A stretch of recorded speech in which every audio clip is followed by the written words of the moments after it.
আত-তুহুরু শাতরুল ঈমান।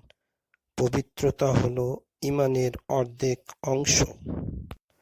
আত-তুহুরু শাতরুল ঈমান। পবিত্রতা হলো ঈমানের অর্ধেক অংশ। আত-তুহুরু শাতরুল ঈমান। পবিত্রতা হলো ঈমানের অর্ধেক অংশ। আত-তুহুরু শাতরুল ঈমান। পবিত্রতা হলো ঈমানের অর্ধেক অংশ। আত-তুহুরু শাতরুল ঈমান।